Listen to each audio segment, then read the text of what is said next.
There's a peculiar ache in watching someone speak with absolute confidence and absolute ignorance. You can feel it, can't you? The misplaced certainty, the reckless simplicity, the hollow but loud opinions. You watch, maybe in frustration, maybe with a hint of amusement, as they parade their convictions like hard-earned truths, completely unaware of how shallow their understanding really is. But the question isn't why they're wrong. That's the easy part. The real question, the troubling one, is this: why don't they know they're wrong? Why do stupid people not realize they are stupid? And perhaps more importantly, how do we know we're not one of them? Because that's where this conversation turns inward, where it starts to sting. You see, the stupid don't know they're stupid for the same reason a fish doesn't know it's in water. There's no contrast, no friction, no signal strong enough to crack the illusion. Ignorance, paradoxically, protects itself by making us feel informed. This is the strange, self-sealing nature of human cognition.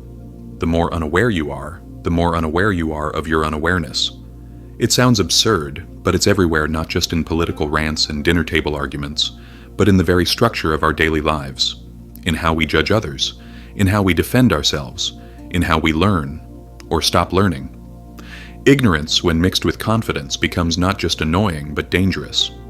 Imagine this. A man walks through a dense forest with a broken compass. He's convinced it works. He sees the trees, he feels the wind. He marches forward with purpose. You call out to him, "You're going the wrong way." He scoffs. "No, I know this path. I've been here before." You show him a map. He dismisses it. You explain the landmarks. He shrugs. You offer a better compass. He waves you off.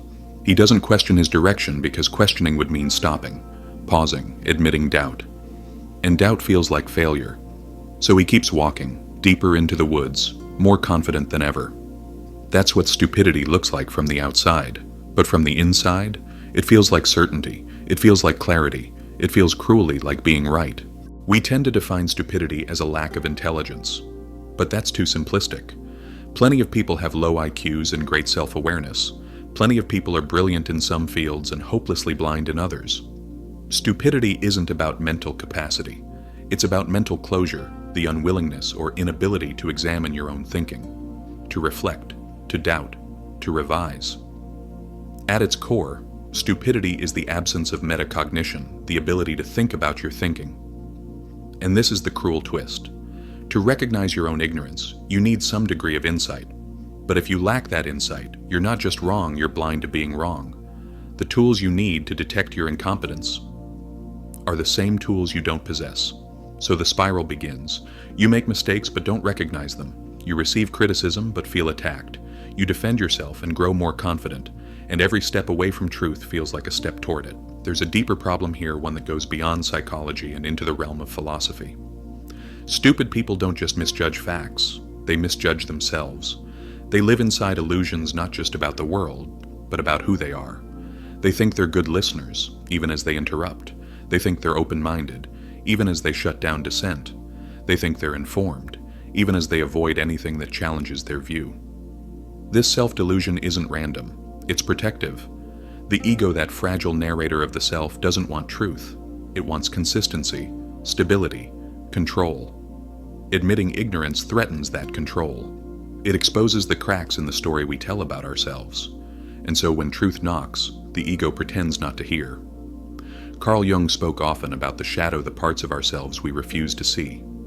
He warned that what we reject doesn't disappear. It grows. It leaks into our thoughts, our behaviors, our judgments of others. It shows up as projections, seeing in others what we can't accept in ourselves. And nowhere does the shadow thrive more easily than in stupidity. Because stupidity hides in plain sight. It feels like moral clarity. It feels like intuition. It feels like knowing when all you're really feeling is fear, disguised as certainty. Let's be honest. Modern society doesn't just tolerate this. It rewards it. Scroll through social media. Watch the news. Listen to the loudest voices in the room. What do they have in common? Not accuracy, not wisdom, not depth. Confidence. The loudest wins. The most outrageous spreads. The most certain gets the most clicks. We live in a time where performance replaces thinking, where hot takes crush slow reflection, where being right now matters more than being right. And this is where the stupid thrive. Not because they outthink others, but because they don't think long enough to doubt themselves. They react, they assert, they go viral, and society, hungry for dopamine, eats it up. But this problem is not new. Socrates faced it in ancient Athens. He walked the streets asking people to define virtue, justice, courage. And time after time he found that those who claimed to know didn't. Their beliefs fell apart under scrutiny. Their logic unraveled with just a few questions, and yet they were shocked, even offended. They didn't lack intelligence. They lacked self-awareness.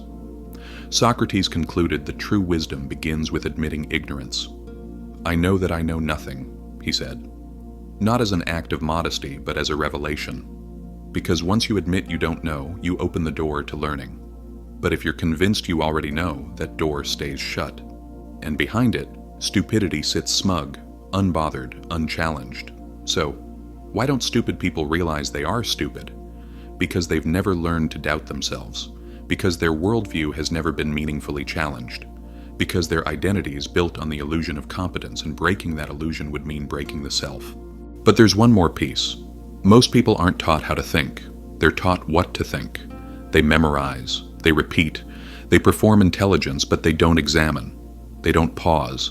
They don't reflect on the architecture of their own mind. And if you never learn how to step outside your thoughts to look at them instead of through them, you become a prisoner of your own assumptions. You believe not just what you were told, but how you were told to believe. And the cage becomes invisible. But stupidity doesn't have to be permanent. It's not a sentence. It's a state one we all enter and one we can all leave. Because here's the truth that hurts. We're all stupid. Sometimes. We've all believed things we later laughed at. We've all defended nonsense with passion. We've all dismissed what we didn't understand. The difference is not whether you've been stupid. The difference is whether you can admit it. The truly stupid don't. They double down. They explain away. They tell themselves they were just misunderstood. But the wise, they flinch. They reflect. They grow. So what do? How do we avoid becoming blind to our own blindness? We practice intellectual humility, not as a performance, not as a cute quote on a mug, but as a daily discipline. We say things like, "I might be wrong. What am I missing? How do I know this is true? Who disagrees with me and why?" We seek disagreement. We sit with discomfort. We learn to love the feeling of not knowing because it means we're still learning. Nietzsche once said, "Convictions are more dangerous enemies of truth than lies." Why? Because a lie can be questioned. But a conviction once fused with identity becomes sacred, and sacred things we don't touch. So the goal is not to become certain.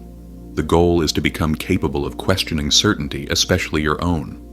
We can't save the world from stupidity, but we can start with ourselves. We can choose to pause before we speak, to listen longer than we usually do, to ask better questions.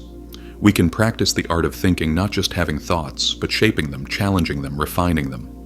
Because in the end, the greatest threat is not ignorance.